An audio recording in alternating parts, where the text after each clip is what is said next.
যে কোনো যুগের, যে কোনো দেশের, যে কোনো মানুষ মুমিন মুসলমান বলে গণ্য হওয়ার জন্য মৌলিকভাবে 6টা কথা বিশ্বাস করতে হয়।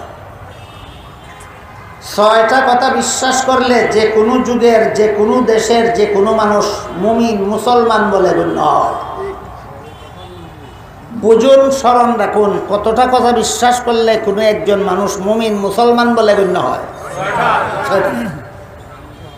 এই 6টা কথা কুরআন এবং হাদিসের বিভিন্ন আয়াতে এবং রাসূলের বিভিন্ন হাদিসে বিক্ষিপ্ত অবস্থায় বর্ণিত হয়েছে। কুরআনের বিভিন্ন আয়াতে এই 6টা কথার উল্লেখ আছে, রাসূলের বিভিন্ন হাদিসে এই 6টা কথার উল্লেখ আছে।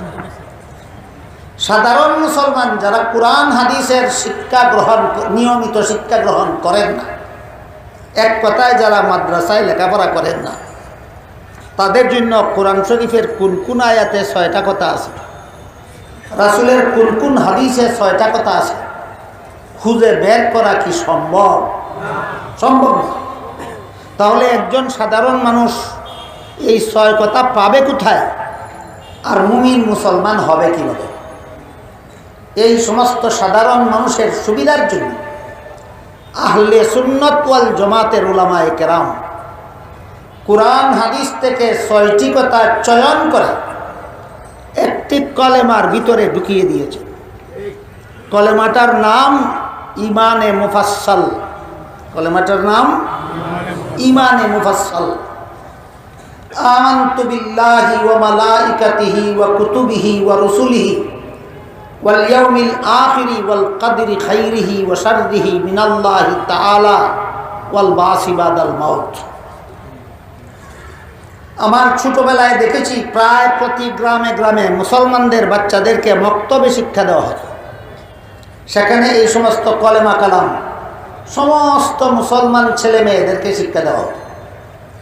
মুসলমান ছেলে মেয়েদেরকে এই সমস্ত ইসলামের মৌলিক শিক্ষা থেকে বঞ্চিত করার জন্য বর্তমান সমাজের কিছু জ্ঞান পাপী সুপরিকল্পিতভাবেই সকালবেলায় ভিন্ন রকম শিক্ষা ব্যবস্থা চালু করেছে, যেন মুসলমানের বাচ্চারা ঈমান আকীদা শিক্ষা করার সুযোগ থেকে বঞ্চিত থাকে। এ ব্যাপারেও আপনাদের সতর্ক হওয়া দরকার। সকালবেলায় মক্তবে মুসলমানের বাচ্চাদেরকে যে সমস্ত কলেমা শিক্ষা দেওয়া হতো, এর মধ্যে প্রথম কলেমা ছিল লা ইলাহা ইল্লাল্লাহ মুহাম্মাদুর রাসূলুল্লাহ। এই কলেমার সামান্য ব্যাখ্যা রয়েছে দ্বিতীয় কলেমায়, সেটা হলো কলেমায়ে শাহাদাত আশহাদু আল্লা ইলাহা ইল্লাল্লাহু ওয়াহদাহু লা শারীকা লাহ ওয়া আশহাদু আন্না মুহাম্মাদান আবদুহু ওয়া রাসূলুহু। কলেমায়ে শাহাদাতের আরো কিছু ব্যাখ্যা পাওয়া যায় ঈমানে মুজমালে।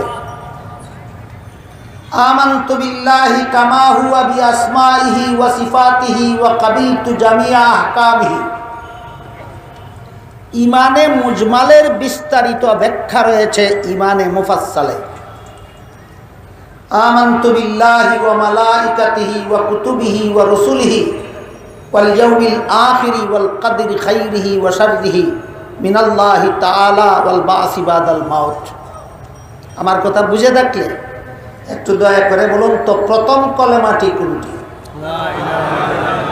কলিমায়ে তাইয়্যিবা লা ইলাহা ইল্লাল্লাহ মুহাম্মাদুর রাসূলুল্লাহ। আমাদের সমাজের যারা বলে আল্লাহ শুধু আরশেই আছেন, তারা এই কথাও বলে যে লা ইলাহা ইল্লাল্লাহু মুহাম্মাদুর রাসূলুল্লাহ এটা মুসলমানের কলেমা নয়, এটা শিরকি কলেমা। এই কলিমা যারা গ্রহণ করবে তারা মুশরিক হয়ে যাবে। এই দাবির ভিত্তিতে তারা একাধিক বই পুস্তক রচনা করে ফেলেছে। এর মধ্যে একটা বই আমার কাছে আছে, এটার নাম হলো আকিদার মানদণ্ডে ইসলামের মূল মন্ত্র কালিমা তাইয়্যিবা লা ইলাহা ইল্লাল্লাহ। তাদের দাবি হলো কালেমা শুধু লা ইলাহা ইল্লাল্লাহ মুহাম্মাদুর রাসূলুল্লাহ কালেমা তাইয়্যিবার অংশ নয়। লা ইলাহা ইল্লাল্লাহর মধ্যে বলা হয়েছে এক আল্লাহ ছাড়া আর কোনো মাবুদ নাই, এর পাশাপাশি মুহাম্মাদুর রাসূলুল্লাহ বললে মুহাম্মাদুর রাসূলুল্লাহকে আল্লাহর সাথে শরীকদার সাব্যস্ত করা হয়। শরীকদার আতঙ্কের ভূত এদের ঘাড়ে সওয়ার হয়েছে।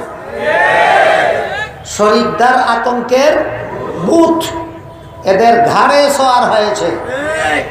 লা ইলাহা ইল্লাল্লাহ এর সাথে মুহাম্মাদুর রাসূলুল্লাহ যুক্ত করলে মুহাম্মাদুর রাসূলুল্লাহকে আল্লাহর সাথে শরীকদার সাব্যস্ত করা হয় দাবি করে এই 232 পৃষ্ঠা বিশিষ্ট বইটা পর্যন্ত তারা প্রকাশ করে ফেলেছে।